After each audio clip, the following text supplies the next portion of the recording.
Good morning 11th class. बच्चे आप लोग खुश हो गए, स्वस्थ हो गए, यही उम्मीद करता हूँ। और एक नया टॉपिक स्टार्ट करते हैं आज। वो है मोमेंट ऑफ इनर्शिया। बच्चे, मोमेंट ऑफ इनर्शिया। बेटा ये मोमेंट ऑफ इनर्शिया मैं आप लोगों को पहले भी बता चुका हूँ, बस एक बार रिपीट करता हूँ। मोमेंट ऑफ इनर्शिया बच्चे, आप लोग किसी चीज को रोटेट करवाते हो तो आप लोगों को किसी एक्सिस के अलोंग ज्यादा मेहनत करनी पड़ती है रोटेट करवाने में, किसी एक्सिस के अलोंग कम मेहनत करनी पड़ती है रोटेट करवाने में। तो याद रखना बेटा, वो हमें कौन डिसाइड करेगा?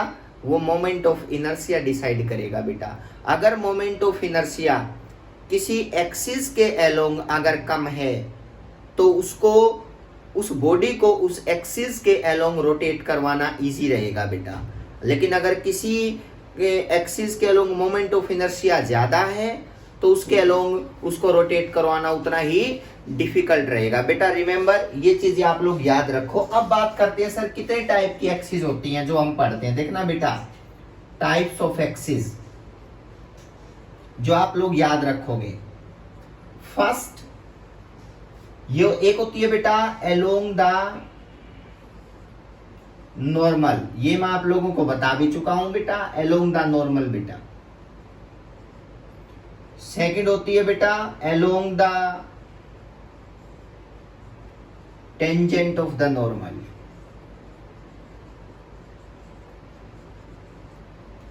ये कोई कंटिन्यूअस बॉडी है चाहे।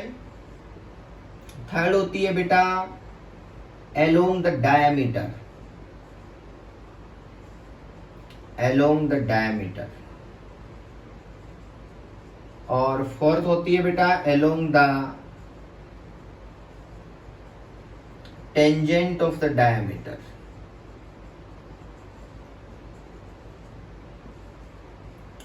बेटा ये सारी चीजें आप लोगों को याद होनी चाहिए। ये एक्सिस होती हैं बेटा। अगर किसी बॉडी को इस एक्सिस के अलोंग रोटेट करवाना है, ये बताऊंगा कौन कहाँ होती है बेटा, तो याद रखना ये एक्सिस, ये नॉर्मल एक्सिस के अलोंग भी रोटेट करवा सकता हूँ किसी बॉडी को, टेंजेंट के अलोंग भी रोटेट करवा सकता हूँ किसी बॉडी को, अलोंग द डायमीटर भी रोटेट करवा सकता हूँ किसी बॉडी को, और along the tangent of the diameter भी रोटेट। अब बारी आती है इन सब की बेटा कि एक्सिस होती कहाँ कहाँ है। तो आप लोग सभी बच्चे याद रखोगे। मान लिया एक बॉडी है बेटा, ये मेरे पास ये बॉडी है बेटा, ये कितने वे से रोटेट हो सकती है? याद रखना बेटा, ये ऐसे भी रोटेट हो सकती है, देखना ये ऐसे भी रोटेट हो सकती है बेटा, ऐसे भी रोटेट हो सकती है। क्लियर है? ये कंप्लीट ऐसे भी रोटेट हो सकती है बेटा, कंप्लीट इसके अलोंग बेटा। मतलब क्या है कि अगर आप एक्सिस बदल दो, अगर बेटा ये एक्सिस है और जब ये इसके अलोंग रोटेट करती है तो ध्यान से देखना, ये इसका डायमीटर है बेटा। देखो ये इसका डायमीटर है इस बॉडी का बेटा, ये इसका डायमीटर है, ये भी इसका क्या है बताओ, डायमीटर है। तो याद रखना इस बॉडी को अगर मैं ऐसे ऐसे रोटेट करवाता हूं तो समझ जाना ये अलोंग द डायमीटर है बेटा। और अगर मैं कहूं इस बॉडी को बेटा ये अलोंग द डायमीटर, तो ये अलोंग द डायमीटर बोला जाता है। अगर ये बॉडी ऐसे रोटेट करी बेटा इसके अलोंग, ये यहां पे बेटा इसके अलोंग रोटेट करे, देखना बेटा ये इसके अलोंग रोटेट करे ऐसे बेटा, तो भी क्या है बताओ, अलोंग द डायमीटर है। क्योंकि तो एक्सिस क्या है बताओ, ये डायमीटर के अलोंग है। देखना बेटा डायमीटर के अलोंग है। अगर चाहे एक्सिस ऐसे हो चाहे इसके अलोंग रोटेट करिए बेटा, तो ये अलोंग द डायमीटर है। अगर बेटा ये डायमीटर की एक्सिस यहाँ एंड पे चली जाए, बिल्कुल एंड पे उस बॉडी के बेटा, तो ये along the tangent of the diameter बोला जाता है। ये along the tangent of the diameter है बेटा। इसके अलोंग भी ये बॉडी रोटेट कर सकती है ऐसे बेटा। देखना ये बॉडी ऐसे ऐसे इसके सराउंडिंग में क्या करेगी बताओ, रोटेट करेगी ऐसे ऐसे बेटा। इसका मतलब यहाँ से टच होकर के ये बॉडी इसके सराउंडिंग में ऐसे रोटेट करती रहेगी बेटा, ऐसे रोटेट करती रहेगी। ठीक है बेटा, ये वाली बॉडी। अब बात आती है अलोंग द नॉर्मल बेटा। अलोंग द नॉर्मल क्या होती है? अगर बॉडी ये इस एक्सिस के अलोंग, ये जो परपेंडिकुलर एक्सिस होती है इसको अलोंग द नॉर्मल बोलते हैं बेटा। तो इसके अलोंग अगर ये ऐसे ऐसे रोटेट करती है तो ये क्या बोली जाती है बताओ, अलोंग द नॉर्मल बेटा। देख लो ध्यान से, ये एक्सिस बोली जाती है बेटा अलोंग द नॉर्मल। अगर बॉडी इसके सराउंडिंग में ऐसे ऐसे रोटेट करो तो बेटा, ठीक है। और टेंजेंट ऑफ द नॉर्मल जो इसके टच में बेटा, ये टेंजेंट ऑफ द नॉर्मल है, ये भी टेंजेंट ऑफ द नॉर्मल है बेटा, ये भी टेंजेंट ऑफ द नॉर्मल है, यानी कि टेंजेंट जिस डायरेक्शन में नॉर्मल है ना उसकी वही लाइन बिल्कुल एंड पे चले जाए तो टेंजेंट ऑफ द नॉर्मल। तो ये एक्सिस जो है ना बेटा ये याद रखनी है सभी बच्चों ने, 1 2 3 एंड 4 बेटा। अब बात करते हैं मोमेंट ऑफ इनर्शिया निकालते कैसे हैं, तो देखना बेटा मोमेंट ऑफ इनर्शिया जो है वो दो बॉडी का अलग अलग निकल सकता है बेटा। तो फर्स्ट है बेटा moment of inertia, inertia of discrete body बेटा, डिस्क्रीट बॉडी। और सेकंड है बेटा moment of inertia of continuous body बेटा, मोमेंट ऑफ इनर्शिया ऑफ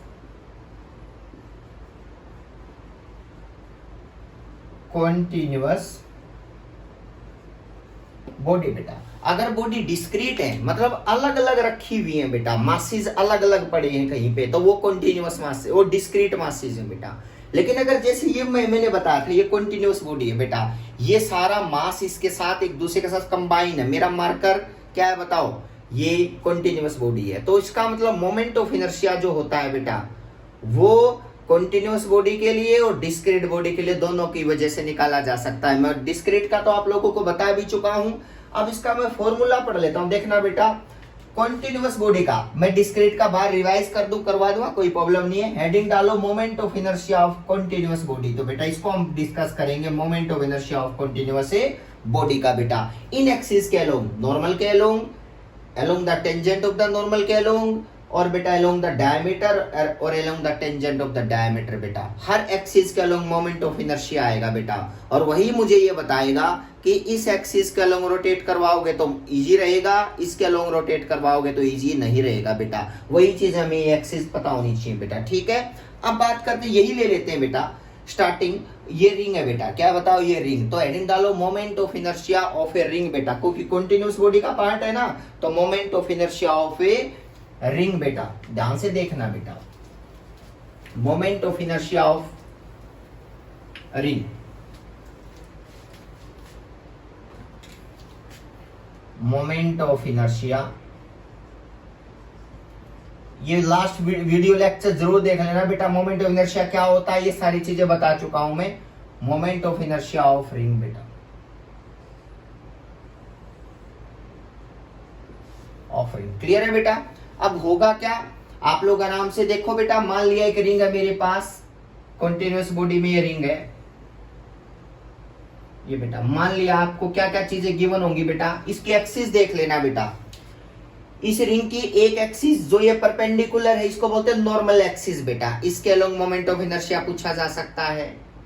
इसको अगर मैं बिल्कुल एंड पे ले जाऊं, इसी एक्सिस को उठा के बिल्कुल एंड पे ले जाऊं तो समझ जाना बेटा वो टेंजेंट ऑफ द नॉर्मल है।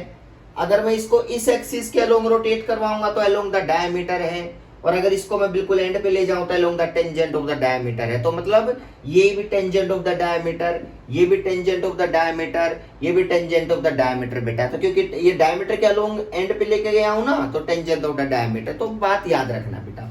अब क्या है मोमेंट ऑफ इनर्शिया बेटा, समझना एकदम किसी भी बॉडी का मोमेंट ऑफ इनर्शिया कभी कभी निकाल नहीं सकते जो कंटिन्यूअस होती है। पहले तो छोटा मास लिया जाता है बेटा, पहले स्मॉल मास लेंगे, उसका मोमेंट ऑफ इनर्शिया निकाल लेंगे, और टोटल के लिए क्या करेंगे इंटीग्रेशन। मैं डायरेक्ट फॉर्मूला लिख देता हूं बेटा, जो टोटल मोमेंट ऑफ इनर्शिया निकलेगा पता है बेटा, वो लिख लेगा integration of small mass into या आर स्क्वायर। मैं ध्यान से देखना बेटा, व्हाट इज डीएम, ये सारी चीजें बताऊंगा। डीएम होता स्मॉल मास, जो आप कहीं भी ले सकते हो, कहीं भी बेटा, small mass.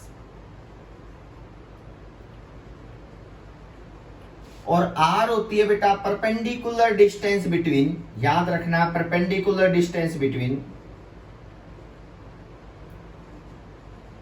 DM and R. जहां अपने मास मान रखा है वहां से लेकर के एक्सिस के बीच की परपेंडिकुलर डीएम एंड आर बेटा। समझ में आई बात? नहीं sorry, perpendicular distance between DM and axis of rotation बेटा। आर तो है ही ना बेटा, एक्सिस ऑफ रोटेशन। अब देखो अगर मैं कहूं बच्चे कि एक्सिस वो परपेंडिकुलर अलोंग द नॉर्मल है, तो यहां देखो अलोंग द नॉर्मल वाली ली है बेटा, अलोंग द नॉर्मल, ध्यान से देखना बेटा, ये अलोंग द नॉर्मल बेटा, इसके अलोंग निकालना चाह रहा हूं तो क्या होगा, नॉर्मल तो ये होगी जो बोर्ड के अंदर बाहर जा रही है, ये वाली एक्सिस बेटा, तो आपने पहले तो छोटा सा मास लेना पड़ेगा, रिंग है बेटा, रिंग ये वाला, ये अलोंग द नॉर्मल एक्सिस है बेटा, ध्यान से देखना, इसका मतलब कोई ना कोई मास मुझे लेना पड़ेगा, तो रिंग पे ही तो लेना पड़ेगा, मान लिया बेटा ये छोटा सा मास मान लिया, ये वाला बेटा, मुझे नहीं पता कितना है, रिंग की रेडियस दे रखी है, क्या क्या चीजें दे रखी है बेटा, रिंग रेडियस दे रखी है r मान लिया, ये दे रखी है बेटा, टोटल मास दे रखा है m बेटा, m दे रखा है, होगा क्या, ये आप लोग यूनिटरी मेथड सीख चुके हो बेटा, लेकिन फिर भी मैं आपको बताऊंगा, ये देखो बेटा, मान लिया ये रेडियस r दे रखा है, तो ये रेडियस भी r है, ये एंगल बेटा, ये रेडियस r, अगर मैं कहूं बेटा यहाँ पे ये जो डिस्टेंस जो स्मॉल पोर्शन कट किया है ना, ये dx लेंथ का कर रखा है बेटा, मान लिया इसकी लेंथ dx है, इसे लेकर के b तक की जो स्मॉल पोर्शन मान रखा है यहाँ पे बेटा dx लेंथ का है, क्लियर है बेटा। अब इस dx लेंथ का जो मास होगा वही तो dm बोला जाएगा बेटा, उसको मैं यहाँ पुट कर लूंगा फॉर्मूले में, तो देखो बेटा i की वैल्यू क्या आ गई, देखो सबसे पहले तो यूनिटरी मेथड लगाओ, जब टोटल इसकी लेंथ 2 पाई r है, जब टोटल लेंथ 2 पाई r है, तो आपको मास दे रखा है m, ये दे रखा है बेटा m, 1 है तो कितना होगा बताओ, m अपॉन में 2 पाई r, देखना बच्चे, और अगर मान लिया dx मान लिया तो m अपॉन में 2 पाई r इंटू dx, ध्यान से देखना बेटा, ये बेटा, इसका मतलब यही वो स्मॉल मास है जो मुझे यहाँ पे पुट करना है, तो dm की वैल्यू आज के बाद लिखोगे बेटा m अपॉन 2 पाई r इंटू dx, ध्यान से देखना, अगर मैं इस dm को यहाँ पुट कर देता हूं तो टोटल मोमेंट ऑफ इनर्शिया की वैल्यू कितनी आ गई बेटा बताओ, I is equal to integration of m upon, ये मैंने सेंटर ऑफ मास में भी पढ़ा रखा है बेटा, आप लोग आराम से देख सकते हो, r स्क्वायर क्या लोगे, r square perpendicular distance between mass and axis of rotation, देखो एक्सिस तो ये है बेटा परपेंडिकुलर, देखो इससे परपेंडिकुलर डिस्टेंस कितनी दूर है उस मास की बताओ, यही तो परपेंडिकुलर डिस्टेंस है, जो कितनी है बताओ r, तो इसका मतलब यहाँ पे कैपिटल R पुट करोगे ना बेटा, देखो ये एक्सिस है, इस एक्सिस से बेटा यहाँ तक की डिस्टेंस तो यही रेडियस के इक्वल तो हुई ना बेटा, ये एक्सिस और यहाँ dm मास है, तो इसका मतलब यहाँ से ये डिस्टेंस कितनी होगी बताओ, यहाँ से यहाँ तक की r बेटा, तो इसका मतलब ये हो गया dm इंटू r का कैपिटल R का स्क्वायर बेटा, और मल्टीप्लाई में क्या है बताओ dx हो रहा है बेटा, साथ में लो, क्लियर है। अब बात आती है कि ठीक है सर m अपॉन में I इज इक्वल टू, जो कट कर सकता उसको कट करो, m r अपॉन में 2 पाई, ये कांस्टेंट है बेटा, इसको बाहर लो, इंटीग्रेशन dx का, अब बताओ बेटा खुद बता दो, dx ऐसा टोटल का इंटीग्रेशन लेना है, तो बताओ टोटल कितनी लेंथ बनेगी बताओ, ये तो स्मॉल पोर्शन की लेंथ है, टोटल लेंथ कितनी होगी 2 पाई r, तो लिमिट क्या होगी 0 टू, खुद बताना बेटा, आराम से बता सकते हो आप। अब जो i की वैल्यू निकल के आई बेटा वो कितनी आई बताओ, m r dx की जगह पे पुट करोगे, dx का x बेटा इंटीग्रेशन, अपर लिमिट माइनस है लोअर लिमिट, तो या डायरेक्ट ही पुट कर लो बेटा 2 पाई r, यहाँ पे तो टोटल लेंथ 2 पाई r अपॉन 2 पाई, 2 पाई से 2 पाई कैंसिल, तो बच्चे i की वैल्यू क्या लिखोगे आज के बाद m r स्क्वायर, बेटा ये सिर्फ एक एक्सिस के अलोंग आई है, और वो है अलोंग द नॉर्मल एक्सिस बेटा, याद रखना अलोंग द नॉर्मल, जो जेड एक्सिस होती है ना, ये इसको जेड एक्सिस भी नाम दे सकते हो बेटा, यानी कि ये along the normal axis moment of inertia है एम आर स्क्वायर बेटा, एम आर स्क्वायर, ये एक एक्सिस के अलोंग आया है, हर एक्सिस के अलोंग नहीं बेटा, क्योंकि एक्सिस तो 4 होती है ना, ये तो सिर्फ एक के अलोंग निकाल लिया बेटा। अब आप लोगों को नेक्स्ट लेक्चर में बताऊंगा कि कैसे आप एक एक्सिस से दूसरी एक्सिस में इसको कन्वर्ट कर सकते हो बेटा, बहुत आसान तरीका होता है, एक एक्सिस का निकाल लो, बाकी मैं आप लोगों को कुछ थ्योरम करवाऊंगा बेटा, वो थ्योरम याद रख लेना, तो आप हर एक्सिस के अलोंग निकाल सकते हो, कंफ्यूजन नहीं होना चाहिए बेटा, सेंटर ऑफ मास की तरह है बिल्कुल, लेकिन ये उससे इजी है बेटा, यहाँ स्मॉल मास लेना पड़ेगा कहीं भी, लेकिन प्रॉब्लम क्या है, वो मुझे रिंग पे तो लेना पड़ेगा, और रिंग से एक्सिस से रिंग की डिस्टेंस कितनी है r, तो इसका r का स्क्वायर बेटा, उस डीएम से लेकर के सेंटर ऑफ मास से एक्सिस से लेकर के कितनी डिस्टेंस है कैपिटल R बेटा, तो कैपिटल R स्क्वायर पुट कर लिया, यूनिटरी मेथड लगा दिया, आप आराम से यहां तक पहुंच सकते हो। मोमेंट ऑफ इनर्शिया ये रिजल्ट है बेटा, ये आपका क्या है बताओ आंसर। लेकिन ये एक एक्सिस के अलोंग है सिर्फ क्या, अलोंग द नॉर्मल बेटा। बाकी कल डिस्कस करेंगे इससे आगे बेटा। Thank you so much.